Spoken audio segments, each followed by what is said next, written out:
Bharat America మధ్య వాణిజ్య సంబంధంలో కీలక పరిణామం చోటు చేసుకుంది. అమెరికా అధ్యక్షుడు డొనాల్డ్ ట్రంప్ భారత్ కు గుడ్ న్యూస్ చెప్పారు. భారతీయ వస్తువులపై ఇప్పటికే ఉన్న 25% సుంకాలను 18% తగ్గిస్తూ కీలక నిర్ణయం తీసుకున్నారు. ప్రధాని మోదీతో ఫోన్ కాల్ అనంతరం ఈ మేరకు తన సొంత సామాజిక మాధ్యమైన ట్రూత్ సోషల్ ఇదే విషయంపై పోస్ట్ చేశారు.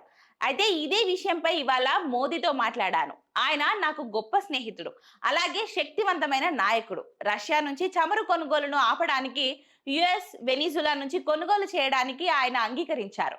ఇరు దేశాల మధ్య వాణిజ్య ఒప్పందానికి అంగీకారం కుదిరింది అని ట్రంప్ స్పష్టం చేశారు. ఈ మేరకు ట్రూత్ సోషల్లో పోస్ట్ చేశారు. ఇక భారత ప్రభుత్వం 2026-27 ఆర్థిక సంవత్సరానికి బడ్జెట్ ప్రవేశపెట్టిన మరుసటి రోజే డొనాల్డ్ ట్రంప్ మోదీతో మాట్లాడడం ప్రాధాన్యం సంతరించుకుంది. భారత వస్తువులపై ట్రంప్ విధించిన 50% టారిఫ్ల వల్ల ఎదురయ్యే అడ్డంకులను అధిగమించేందుకు ఆర్థిక మంత్రి నిర్మలా సీతారామన్ ఈ బడ్జెట్ లో కొన్ని చర్యలను ప్రతిపాదించిన విషయం తెలిసిందే. అయితే అంతకు ముందు ఇదే విషయంపై భారత్ లోని యుఎస్ రాయబారి సెర్గియో గోర్క్ ఎక్స్ వేదికగా పోస్ట్ చేశారు. అమెరికా అధ్యక్షుడు డొనాల్డ్ ట్రంప్ భారత ప్రధాని నరేంద్ర మోదీతో ఫోన్లో సంభాషించారని తెలిపారు.